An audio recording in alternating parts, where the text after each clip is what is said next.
Hello, ladies and gentlemen. I am O'Brien McMahon, and this is People Business.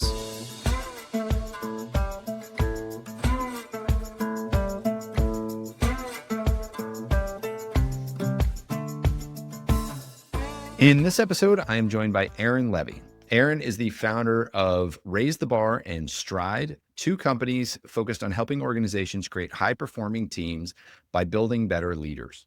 Aaron is the author of the best-selling book, Open, Honest, and Direct. He's the host of Raising the Bar on Leadership podcast. He is a Thrive Global contributor, an ICF certified coach, and a member of the Forbes Coaches Council.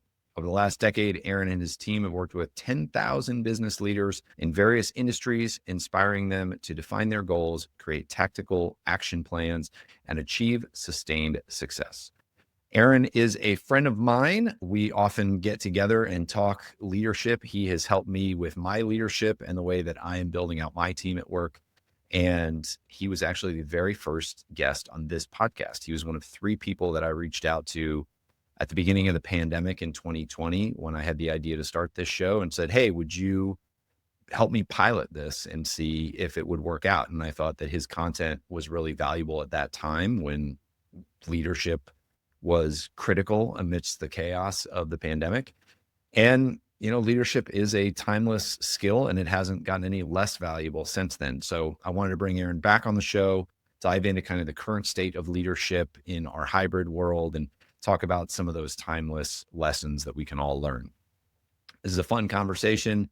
I hope you enjoy it. This is definitely one that's out there, whether you are a formal leader or not. I think there are things that you can take away. They're just fundamentals in here that make interacting with other people better, easier, and create better outcomes for whatever you're trying to do. So without further ado, here is Aaron Levy. Aaron Levy, welcome back to the People Business Podcast. I am excited to have you back on. I know we've talked about doing this again. For those who have not been with me from the jump, Aaron was the very first guest on this podcast and was kind enough when I reached out originally with the concept saying, hey, I'm thinking about doing this show. Would you pilot this with me? He said, yeah, absolutely. Would be happy to, and helped me through the first episode. Was for a long time still one of the more popular episodes on here. And so excited to have you back on and talk about all things leadership. Excited to be back on. What episode number is this at this point? You've put a lot in. So that's a good question. From episode 1, your part 2 will be episode 231. Wow. That's awesome. That's awesome. That is so cool. I've enjoyed listening to a lot of your podcasts and interviews and conversations and having really interesting people on. So honored and glad to be back again. Yeah. I mean, it's crazy to think that all the episodes are about an hour long. So that's 231 hours of me sitting here talking to experts. That's the thing that nobody really talks about when it comes to podcasting, is the education you get as a podcast host.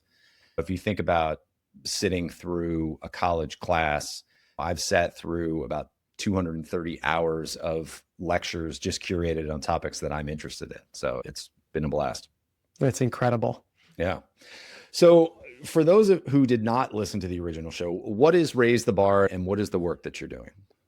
Raise the Bar is a leadership development and change management organization. And so we're really focused on helping leaders and the change agents with the organization build the habits to drive and create the change within the organization that they want to see. So when we first recorded an episode, it was the very beginning of the pandemic. And just curious, like, are leadership lessons and you're teaching all the same stuff as you were teaching back then? Or has the world of leadership development evolved since the pandemic started? Very much a yes and I can say it to you because I know you get philosophical. The teachings and writings of Marcus Aurelius or Aristotle or Confucius or any of those ancient Greek or ancient philosophers, right? There's still so much truth that rings to them today, is because thousands of years later, we're still human beings trying to figure out how to get through each day ourselves and then bundle that up with working with other human beings as well who are trying to figure their own stuff out too. And so at our core, there is a lot that is still very much the same when it comes to adopting and creating new habits and new behaviors that drive team performance. Those things are core to who we are and core to how organizations operate and run. And a lot has changed about the workplace, the way people work, what's happened in the state of our country and all the countries around the world, and how people think about work, what they expect of it, what they look from it. And even just a simple example is how people interact with their screens. Whereas at the start of the pandemic, certain things on Zoom or Teams were novel and could be interesting and engaging for people. By 3 years in, people were fried being on Zoom and wanting to go back to a phone call or enjoying being in the office and having meetings. And so, not to say that they want to be in the office 5 days a week, but there has definitely been a shift in priorities and changes in the way in which we work with people and engage with people because we're doing a lot more of it virtually. Has that changed the way we need to lead people? I guess what skill sets become important when we're leading in a hybrid world? It's heightened the skills in a much broader way. A lot of the things when you hear about getting back to work and these companies saying, hey, we're getting people back to work, it's because we can't see and feel what they're doing. And so we don't know and we don't trust. And we don't trust because we're not listening to our people. We're not asking questions. We're not doing a good job of holding accountability and checking for understanding. And so if you're in the office, you can check for understanding to be like, are they doing what they're doing? I can actually look at their computer and see if they're doing it. In a remote world, you have to check for understanding by asking somebody, checking in on like, how did you interpret what we're doing? Or, hey, you said you would do this and this isn't done. What happened? And it requires more effort and more work. And yet that's the same skill that's required.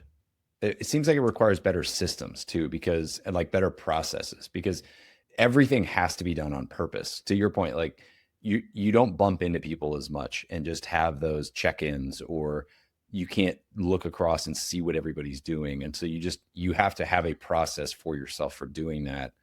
Otherwise you're scattered and all over the place. For sure. It requires better systems, both on you in your organization, whether you're a leader or an individual contributor, and it requires better focus and intentionality too. And I know those sound different because systems and processes can keep you like fragmented. I go from here to here. And even if you do those systems and processes really well, if you have 3 screens open, if you're looking at your phone, there's no amount of checklist that you can follow that's going to help you understand where your people are at, or get more comfortable holding someone accountable, or get to the bottom of actually why they're not driving the results that you're trying to drive. Those happen through like real conversations. And to your point, we need to be setting up systems and processes to enable those conversations to happen and not just hope that they happen, because the default is not to hold accountability, not to check in with somebody, not to ask the tough questions. Just say, oh, they're busy or they're sick or they're tired or their kid might be sick. And so, no, if we want to drive, which is what we talk to most organizations about, like a high level of performance, we need to hold a high standard, the same standard that we hold for ourselves, for other people. Yeah, it is interesting. Just left to our own devices, we will do things that are against our goals. Yeah. I mean, we probably talked about this maybe on the podcast or maybe just at some point, or like human nature is to avoid pain and to seek pleasure. It's why at the end of a long day, I just used to think back when we worked in the office and I was driving home at 7:30 at night and I was starving. Like I'd stop for the cheeseburger, even though I knew I didn't want to eat a cheeseburger. But that was the thing I'd go to because it was easy. In the same way, it's easy to avoid having a conversation or even asking a simple question of somebody else. We avoid the pain of something that's uncomfortable. And oftentimes the pleasure is like not feeling the pain. Yeah. Just to stay on the pandemic topic for a little bit and the hybrid world that we're in right now, a lot of things have gotten harder to manage. You have to be more purposeful, more structured, more organized as a leader. Anything that you've seen on the flip side that's, hey, actually, this is a lot easier now, or like this new world is a lot better because of certain opportunities that we have now that we didn't have before? Yeah, I think our impact actually grew in the first year of the pandemic. And I thought, because we did a lot of our training and a lot of our work in person, I was surprised by it. I mean, I still think in person is incredibly valuable. And it let me know that there is a tremendous amount of space created when you're virtual for people who are introverts, who maybe don't feel as comfortable in a room and they're not the loud person, to give them a chance to speak up, to give them a chance to feel like they're in a safe space where they can show up at their best. And so we found an added benefit of virtual can create safety for people in a way that they don't always have in an in-person experience.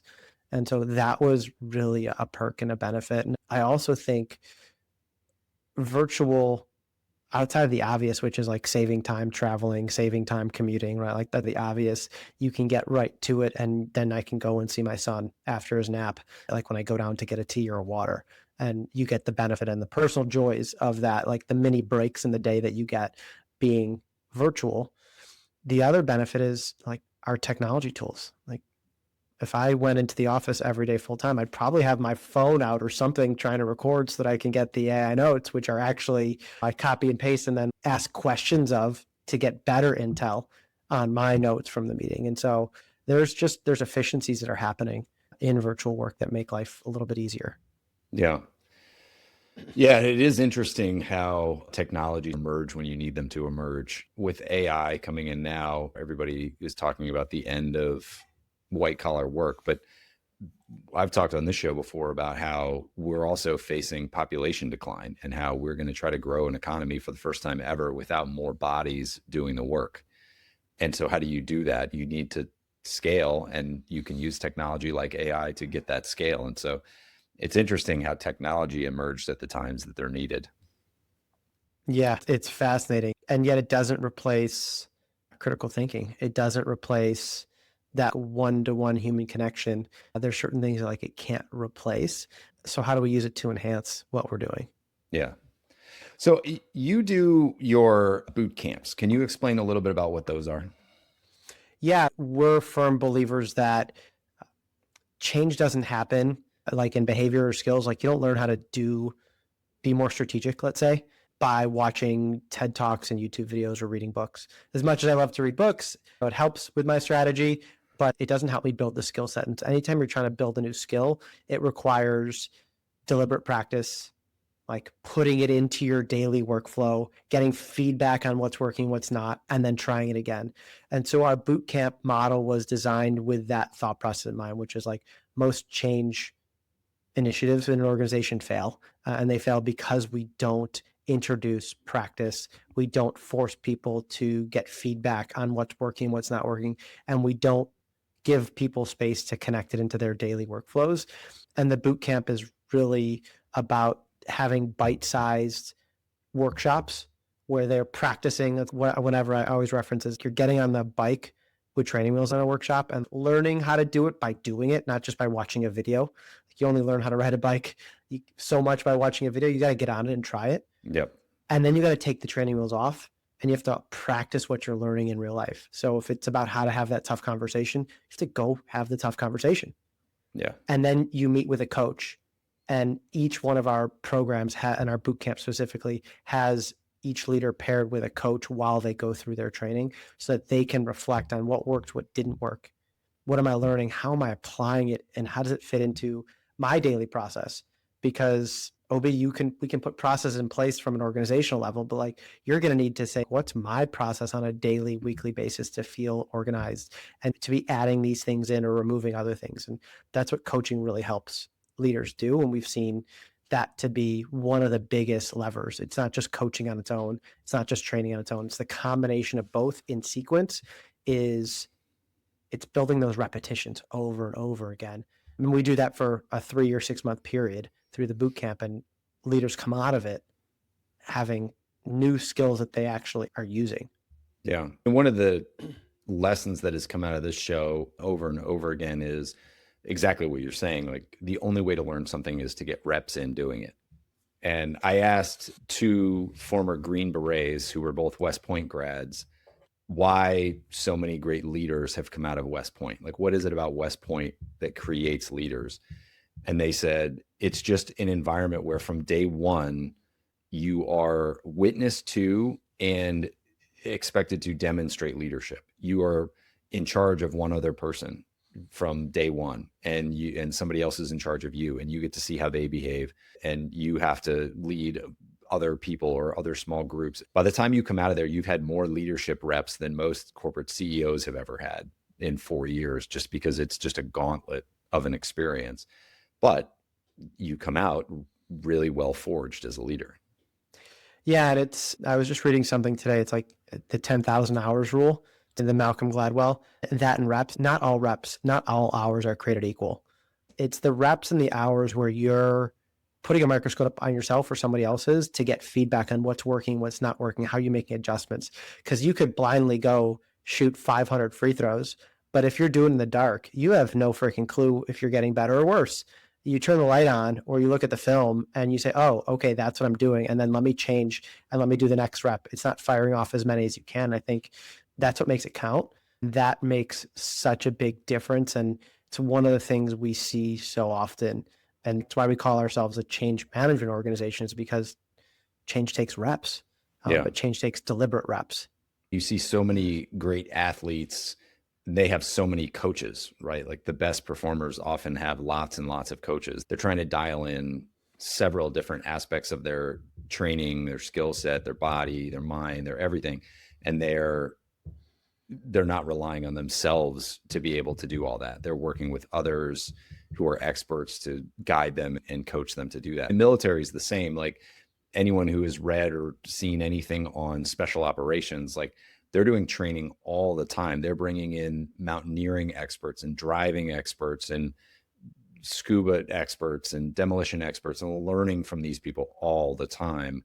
They want to bring in the best in their field and then learn the skills from those people. And I think we often it is a luxury to be able to afford that many coaches, but I think any way that we can get it to be, whether it's reading books or actually working with a coach or online courses, or even using an AI to sit there and go back and forth and, okay, analyze this video. What could I improve? There are ways now pretty cheap to be able to get a lot of coaching.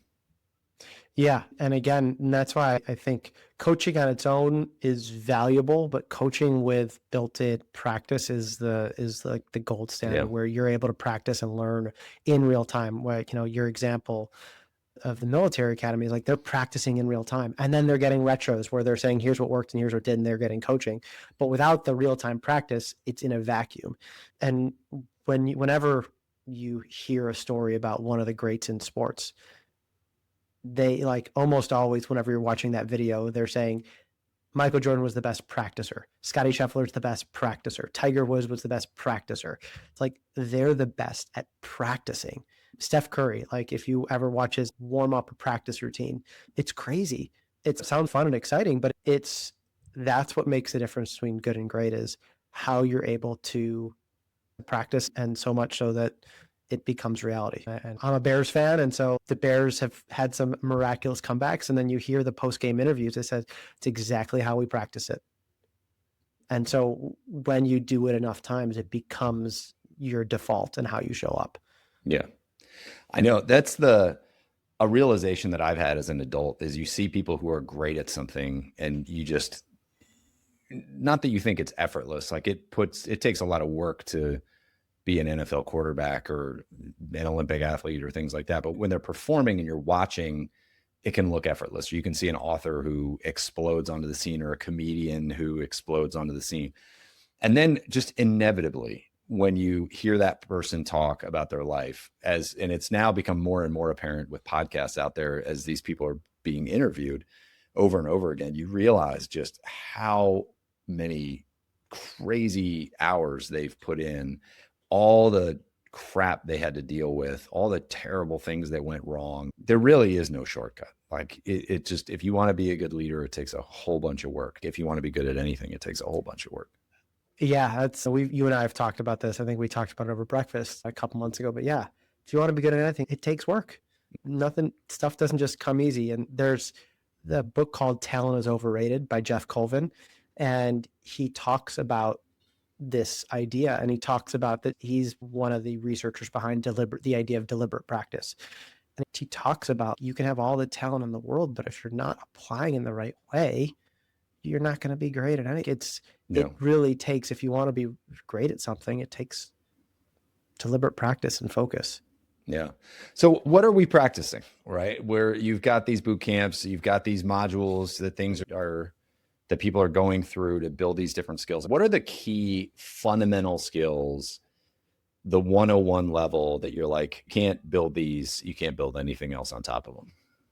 Yeah, I would say it's funny because the 101 level is what we end up doing with executives at billion-dollar companies to first-time managers at 200-person companies. It's the foundational is a language I use around it. And the very first thing that a lot of leaders say is, I want to be able to inspire, to influence, to motivate others. And the pushback I would say is, how the heck do you do that? That's not an outcome. Yeah. That's not a skill. That's an outcome. And so the core skill that we focus on, or the first skill that we focus on, is how do you listen? How do you listen with intention, attention? And that is a skill to practice. It's one of the hardest things leaders do in our boot camp, and it's uncomfortable because it requires a way of being, it changing from, here's an example we talk about in that part of the boot camp. What are you listening for? And most people are listening to solve a problem, listening to figure out what I'm going to say next, listening to see if I should still pay attention to what O'Brien's saying or not, listening to one up what the next person says. We all have our own listening blind spots, and there are these ways in which we listen that are shortcuts, and they're good and they're helpful. But if we want to become great leaders, we actually have to be present with somebody and listen, give our full attention, and be intentional with them. And that's one of the things we're practicing, is how do you listen? And when you truly listen with intention, attention, the results and the data behind it shows that you can drive incredible performance, because most people in the world don't listen well. Even though they say they are, they don't listen well. And when you do that, it is a great driver of individual performance, individual growth, and team growth. That's one of them. I could share a few more, but Yeah, no, I'd love to hear a few of the others too. the other one is, leaders always say, I want to be more strategic. And the same way, okay, being more strategic is an outcome. What's the behavior? What's the skill that you need to practice? And it's the act of question asking. So asking powerful questions is what we find the thing that helps leaders and organizations overcome their different cognitive biases. So it's the reason that Tom Brady was picked last in the draft and Brock Purdy was picked towards the end of the draft. All right. It's like we have all these biases of what a good NFL player should be or what a good teammate should be. And instead of asking really open-ended, thoughtful questions, which drive bigger conversations. And so we talk about, how do you ask, and it's not every question you ask, but how do you practice being curious and asking more powerful questions that can change the course of a conversation, change the course of a strategic direction you're going, because you're not just route going back and forth, you're actually diving in deeper. That one is also quite challenging, because asking powerful questions, the secret sauce behind it is getting curious, is turning on the brain of a 3-year-old kid who says, why that, daddy? What's that, daddy? Why are we doing that? Like that annoying question set.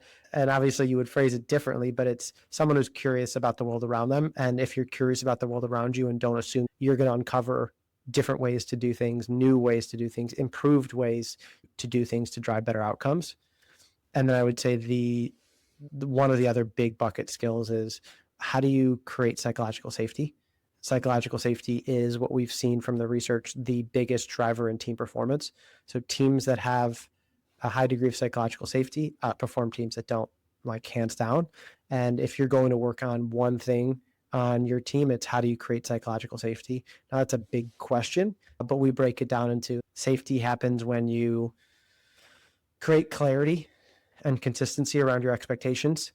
Safety happens when you give the gift of feedback. Safety happens when you receive feedback like a scientist, like the data that it truly is. And so we use some of the other skills of listening and asking powerful questions to actually build up to, how do you create safety on your teams in the way you set expectations, in the way you give feedback, in the way you receive feedback, in the way you hold people accountable. Yeah, I like that. I was going to ask you, how do you create reps for psychological safety? But then I think you got there, which is you break it into the component pieces, and the component pieces you can practice. Yeah. Yeah. And that's exactly what you can practice. I would say there's probably hundreds of times each day where you can practice creating safety in the way you give feedback to somebody, in the way when you get feedback, you like actually absorb it and say, okay, thank you. That's really useful to hear. I don't like hearing it, but it's useful to hear. Or in the way you say, this is the expectation. This is where we landed. What's going on with this gap? Yeah. You mentioned feedback, give feedback like a scientist, is what I think I heard you say in there. Receive feedback like a scientist. Receive it like a scientist. Okay. How do we do that? What does that mean? Yeah, we tend to look at feedback as this negative thing. And yet, if I try and look at each piece of feedback as a data point that I would plot in a chart, and I look at it and say, okay, does this follow a trend of other feedback I've received? Then totally valid. Or is this an outlier? And if it's an outlier, like I'm going to plot it on the graph, because if I get multiple data points over here, then maybe the trend chart needs to change, right? Or naturally changes, but it's an outlier. Okay. It's a one-off. I'm going to look at each piece of feedback as data, as information to explore further, to learn more, or to make an intentional choice to say, you know what, that's a one-off. And I'm putting it on I'm taking it like it's like I'm a scientist and exploring. Does this support my hypothesis? Is this changing my hypothesis completely about the way I think X, Y, and Z should go? And really looking at each data point, void of the emotion, story, energy that it is, right? Like I once had a client send a very nasty berating email, and it was enough to the point where we fired the client. And out of that, I looked at it and said, what here is true that we can learn from? Because there's information here. There's data here. The way it was presented is not one that is a way that we find acceptable.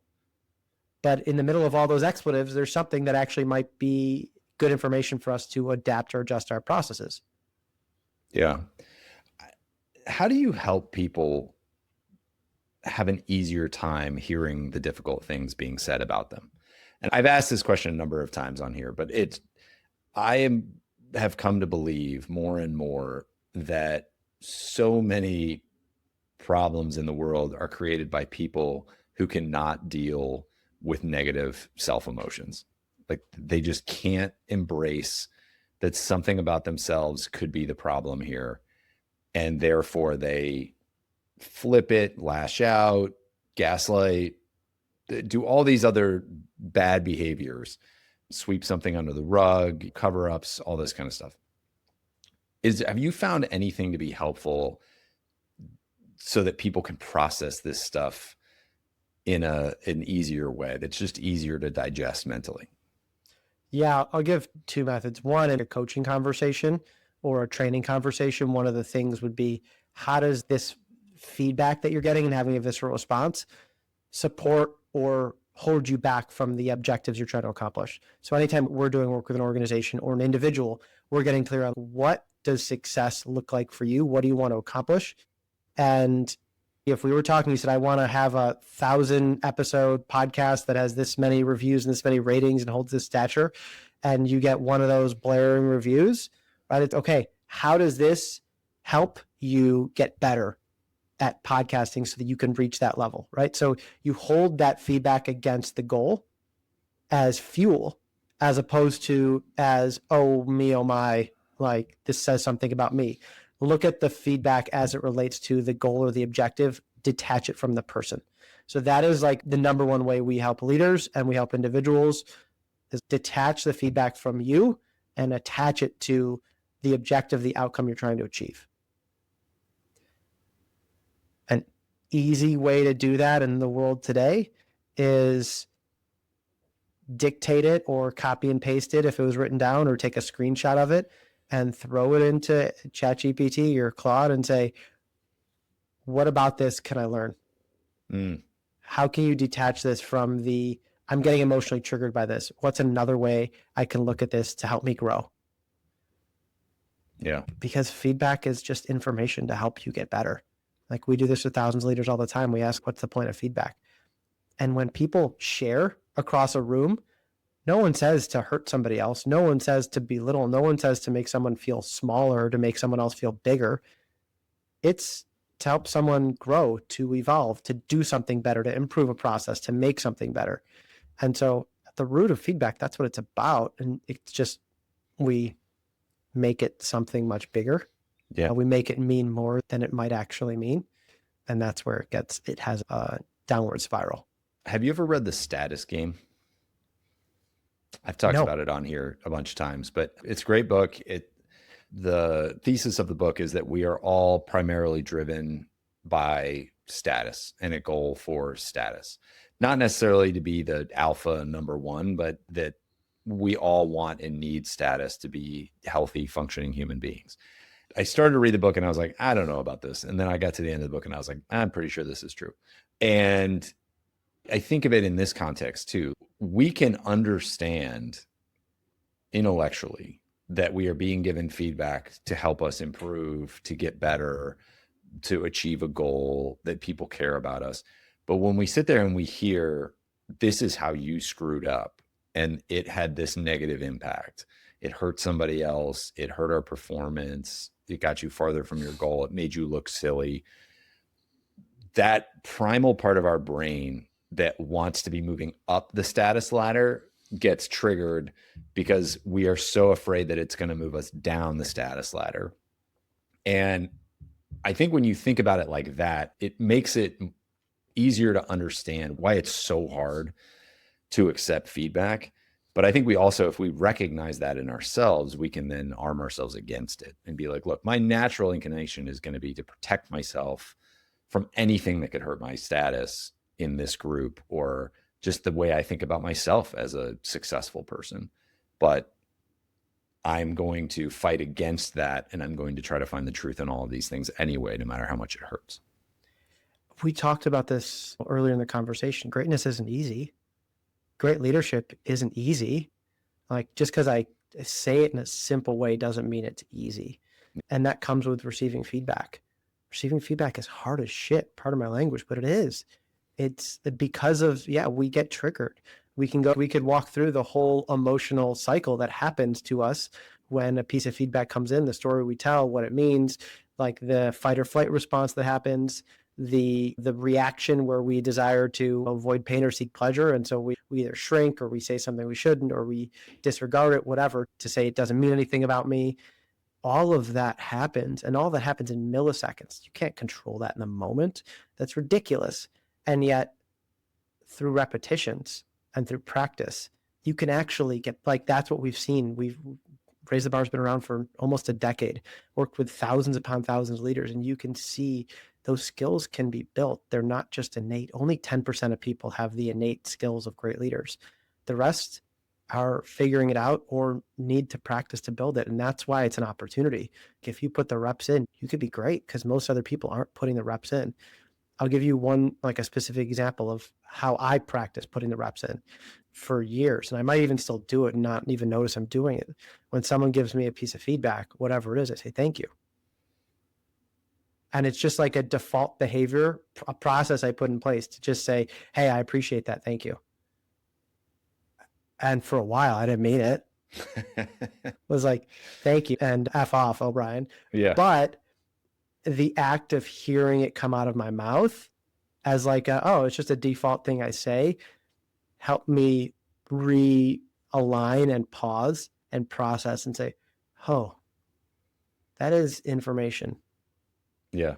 That is something that could help me. It's because like, I know I should like this. I don't, but I know I should. And maybe if I say it enough, someday I will. That's exactly right. And then it just became that sucked. That part doesn't change, because I do plenty of things in my business that hold us or hold somebody back, plenty of screw ups. And yet now it's okay, cool. What are we going to do with that? Because at the end of the day, like in life, we don't just sit around and say, oh no, that happened. We have to breathe again, and we figure out what to do next. And so it's made it for me easier to say, okay, what are we going to do with that? And my work is to try and, personally as a leader, to try and get better at processing that more thoroughly and not taking direct action on it right away, so that I can say, okay, just because this is the most recent data point doesn't mean it's the data point that I should take the first action on. I should plot it on a graph and see what other data points are telling me information to make a more informed decision. Yeah. No, I like that. Being open to the feedback, no matter how it's packaged.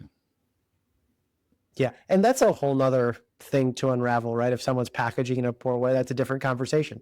You're right.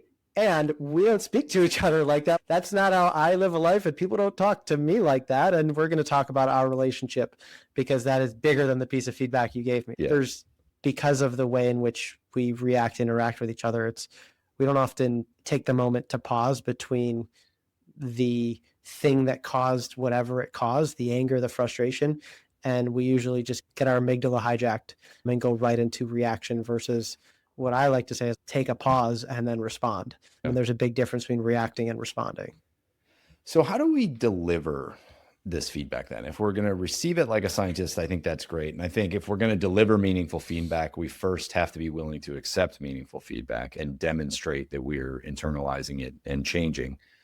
But in order to be our best as a team, we have to be willing to tell each other the truth. And that can hurt, as we've been talking about. So what are the best practices for delivering something that is going to hurt to hear? So yeah, I'll give you the high level. And as you listen to it, or you're listening in the audience, you're thinking, okay, that sounds nice, but how does it actually work?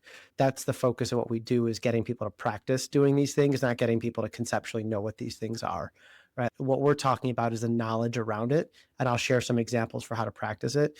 I would say the first thing to focus on, if you had a whiteboard or a Post-it note at your desk, is the fact that you're giving it as a gift. You're giving it to help somebody or something get better. If you approach feedback that way, you would be amazed at how the language you use, the way you deliver it changes. Like, I've seen it thousands upon thousands of times. We're able to pick up on intonation. We're able to pick up on someone being a jerk or pissed off in an email or a text or a phone call or a Zoom. Like, we are great at interpreting human emotions and behaviors as human beings. And so to think that we are tricking somebody else by just giving it to them, no, the language we're using it, the way we're doing it, the grammar, all that makes a difference. And so the very first thing I would say is give yourself a reminder to give it as a gift. And if you're giving it to help somebody, or it doesn't have to be, I'm giving it to help O'Brien get better. It might be, I'm giving it to help this podcast get better. O'Brien's one part of it. That's fine. But give it to help something improve, because then it's a gift. And then it helps somebody else get better and improve. Yeah. I think that's the very, at the foundation of it. And give it as a gift. That can sound really woo, and you have to think of it as a gift, and then it will be well received. And it's, okay, F off. But I think that's incredibly important. And we talk about this in sales a lot.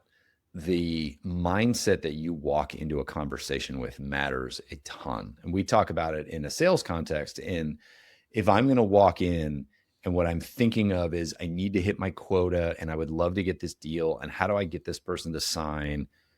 You can go in and you can ask a lot of questions and do all the things they tell you to do and try to be helpful and blah, blah, blah.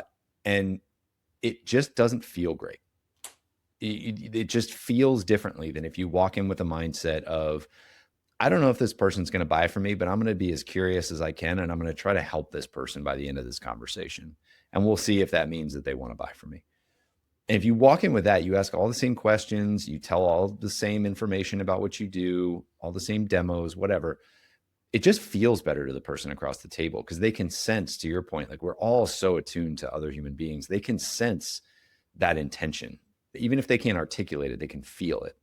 And so to walk in to give feedback and to think of it as a gift, I think that does. It just calms your system down. Your tone is a little more supportive, a little more encouraging, maybe. I think it changes your physiology. Yeah. And it doesn't mean you can't be direct. It doesn't mean you shouldn't hold someone accountable. It doesn't mean you can't say, hey, this didn't work. Here's why it didn't work, or here's my interpretation of why it didn't work. It doesn't mean any of those things should be shouldn't be true, right? It like sounds woo woo.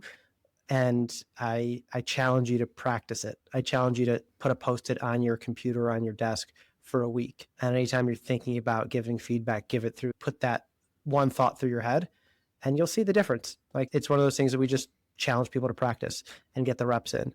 The other like conceptual things I would say are, one, be specific. What is it that's not working? Talk about the action, not the behavior. You're being lazy.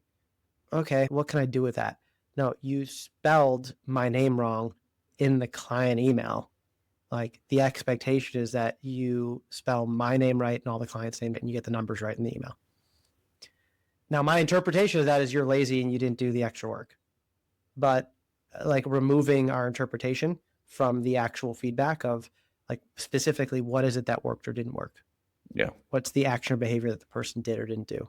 And give feedback on the process, not the person. Give feedback on the outcome, not the person. When you're making it about the person, it's more likely to make them defensive. So the more I give feedback about, about O'Brien versus about what O'Brien did, those are two different things. Yeah. What O'Brien did is not who O'Brien is. If I'm giving feedback on who O'Brien is, it makes it easier for you to say, that's not me. Don't talk about me that way. Yeah. I think that's good. I've heard you say that before too in our conversations, and I agree. Anything else when it comes to giving feedback that you think is important? There's a tool that I love to use, and it's one that makes it easy for people to just make feedback part of their process and make it more of a habit. So I started with a high level conceptual, like the most tactical way is to do this like rapid feedback model, which is, it's like a quick retro. So at the end of every podcast, you would say, hey, Aaron, what's one thing I did well? And then you say, here's one thing I think I did well. Then you say, Aaron, what's one thing I could do better? And you say, here's one thing I think I could do better. You can reverse the order of it in any way you want, but it's getting one thing from yourself and the other person on what worked, and one thing that could be better about a sales meeting, about a podcast, about a training, about a kickoff process. You can do it about everything. And if you establish those, attach those on to at the end of certain projects, or at the end of every podcast, or at the end of certain events, then it just becomes a habit, and people start to do it and not feel built up about feedback when something bad happens.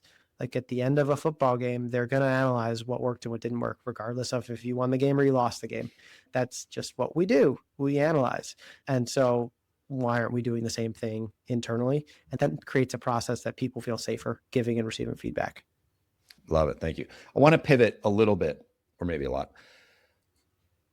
Curious your thoughts. I have long, hated is a strong word, disagreed with the sentiment that comes out that whatever the young generation is, fill in the blank. Like, I'm a millennial and I'm on the earlier side of the millennials, and I had to listen as I was in the workforce to over a decade of all the problems that we have with millennials. And then inevitably another generation comes along and I start to hear about all the problems of Gen Z and all the things that they are or are not doing.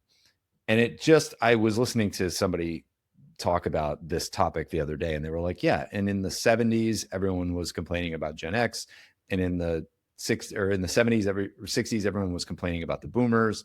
And if you go back to the 30s, they were complaining about the greatest generation. Like, it's just young people and people with inexperience need to learn things, and they need life experience. And I'm just curious, with all the companies you've worked with, all of the boot camps that you've run, like, how different are groups of people in what they need, and how much of it is just human nature as we grow and age? This is another definite yes. And each generation is uniquely different. There are defining moments. Like, I'm a millennial as well, and our upbringing and coming into the world of work was the 2008 market crisis, and people not getting their jobs, and our parents losing their retirement funds, and just the world was different. There's just different inciting incidents that happen in each generation that kind of forms a collective in that generation. And so things that when we talk about certain generations being different in different ways, there are definite truths, and we're painting in broad strokes. We're not saying every single person of each generation. There's a lot of truths to that, and each generation shows up differently based on those circumstances. And so to say that those mean nothing, I would say is minimizing the impact of the life that they've grown up in and the way the world is in which they're being raised, in which they're coming into the workforce, in which they're going through their educational years, their formative years. There's that. And like, we're still freaking humans. Like, we still have our same core needs. We still show up in the same ways. We still build habits in the same ways. And so there is always going to be this push and pull of the dominant generation in the workforce being like, there, I can't understand these people because I don't understand these people. Yeah. Because they're different than me. Yes, I don't. And so that will constantly, it will be a cycle. There will be another generation that the next generation doesn't understand and gets frustrated by. And whenever we don't know something that's like us, it's scary. Yeah. We can talk about race or religion or ethnicity, any of that. Like, we have a tendency as human beings to be like, they're them, they're different. That's not okay. We don't like them. This is just one other way in which we're doing that. And you strip it all down, like, they're still human beings. They still have the same core needs, the same core desires, and you can still connect with them in the same way, which is why we talk about the core skills that AI can't replace. Listening, asking questions. Like, tell me more about how you came up with that. What drove that decision? How did you come up with that thought process? What and how questions are cheat codes to asking more thoughtful, powerful questions that help people uncover and help you uncover what's going on behind a thought process, decision process. And so we often jump to our biases and our preconceived notions about people or things because of the way they look, the way their name sounds, their age, right? Like, all those things play a role. And yet what we work with leaders to do is to look at those unconscious biases, make them conscious, and then challenge them. Because you're still going to have them. I can't say you're not going to have them. I'm going to have them. Like, who the heck are these kids? What are they doing? I don't know anything. And yet, right, I need to challenge my assumptions and biases and perspectives. Yeah. I also think it's just a good reminder that this group of people doesn't know this yet. And it could be a young group of people. It could just be people new to your organization that they don't know how you work. They don't know the expectations. They don't know the culture. And so everybody has something that they have to learn when they're starting out. And rather than judging them for not having it figured out right away, I think the organizations that do the best are the ones that have some sort of on-ramp to teach the new people coming in the culture, the skill sets that are valued, all the language, all that kind of stuff. Yeah. Go back to when rarely do people come out and are blazing in success right away. And those people probably had reps in some other way, shape, or form. It goes back to reps. Have they had a chance to get the reps in, and how do you make those reps valuable for them so that they can make them better repetitions, better practice sets than maybe what you had? Yeah. That point there too is like, we often think of people, oh, that's innate because when I started, I didn't know anything. And when they started, they just seemed to get it. But we don't often get to see people's childhoods and all the lessons that they learned. I think Elise Powers, correct? Yeah. Is she a mutual friend of ours? Yeah. I had her on the podcast, and she was talking about how her dad had her and her brother answering the phone when they were 3. And anytime someone called the house, they would have to answer the phone, and they would have to ask 2 or 3 questions before they could hand the phone off. And so the fact that she can talk to high powered people who are well above her station and be natural and authentic and confident is not surprising at all, because she's been practicing that her whole life. Whereas somebody who has not had that, they graduate college, suddenly they're around all these people who are older, successful executives, and they just freeze up because they don't know what to do. They haven't had the exposure to it that she has had. And oftentimes something that just about anything that you look at somebody and you go, oh, they're just innately blank. It's no, they just grew up in an environment where they got to practice that a lot. Most of the time that I've found. It very rarely I've found it the other way around. We growing up used to raise money for charity, and we would do it by going through a list of my dad's friends, and we like had a list. And I remember every night before I sat down and watched TV, I'd like, not every night for my whole life, but during these charity fundraising periods of time, I'd call that list and say, here's what we're raising money for. Here's what we're doing. Would you be willing to make a contribution? Great. I'll pick up the check for me tomorrow. And that was when I could drive, right? It was before it was earlier and earlier. And that was just something that going door to door selling, what was it that I would sell? Oh, wrapping paper. I was going to say we did wrapping paper. Wrapping paper. And then it was the next thing and the next thing. And that just became part of it. And so getting embarrassed, getting uncomfortable happens to me, but it just is a little bit higher threshold because I was like calling people when I was 8 years old, being like, buy this wrapping paper, give me money for this charity. Yeah. Mine was the same. My family joined a country club when I was 7, and they would do a Sunday night barbecue, and the entire club would show up on Sunday nights, and you had to dress nice and go sit, and you'd sit at a table with multiple families, and everybody would be mixing and mingling, and you would talk to the adults as like a 7-year-old kid or an 8-year-old kid, and you would have to sit there and have manners. And, I just got so comfortable talking to people who were successful and older than me in a different position that then when I started in a sales career, I just had no problem talking to those people. And oh, by the way, my dad owns his own small business. My first sales job was at 18 years old. He was like, hey, we'll teach you sales. So by the time I graduated college, I had 4 summers of sales experience that no one else my age had, like really selling, earning a commission, the whole thing. And I had sold to immigrants who didn't speak any English, who were trying to buy a car to take them and their family to their jobs to survive. And I was selling third cars to successful finance people and doctors and lawyers for their kid who was turning 16. And so you had to deal with like all these different socioeconomic classes. So not to say that I came out of the gate super successful, but I had so much more confidence and such a stronger sense of what my voice was when I was 22 than most people, that when I jumped into sales, it was easier to get those jobs and start to do the job than it was for other people around me. Yeah. What an amazing experience.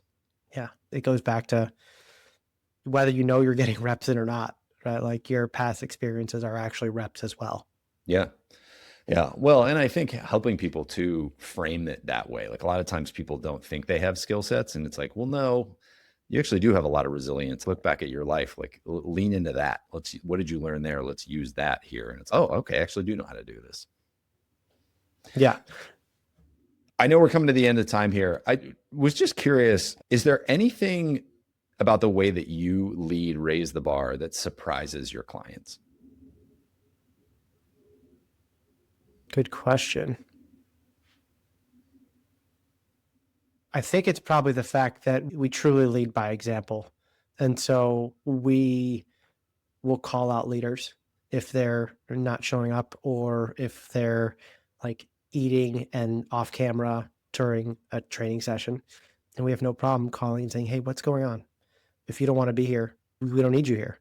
We don't want you here. And being pretty transparent that they have to opt in to want to do this. And I think sometimes it's a pleasant surprise that we're holding a high regard to the work that we're doing and showing up in the way that we would expect a manager to show up with a direct report.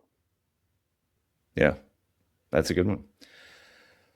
Aaron, that hour went by very quickly. Anything we didn't hit that you want to say, or any message that you want to share before we sign off? No, this was a blast. I had a really great time. Yeah, it's always fun having these conversations with you. I know we're probably due for another breakfast here soon, so we'll get that on the calendar.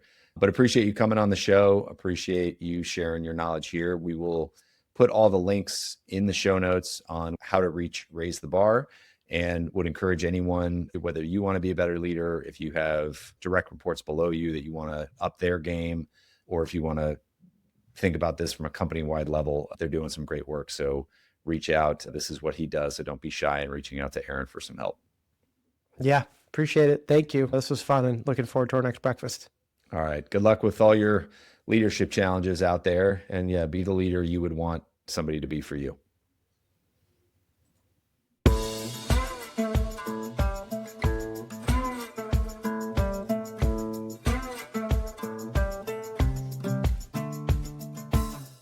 Hey folks, one last thing before you go. If you enjoyed the episode, make sure to hit subscribe so you can stay up to date with future guests. That's it. Thanks for coming. Go make the most of your business and the people in it.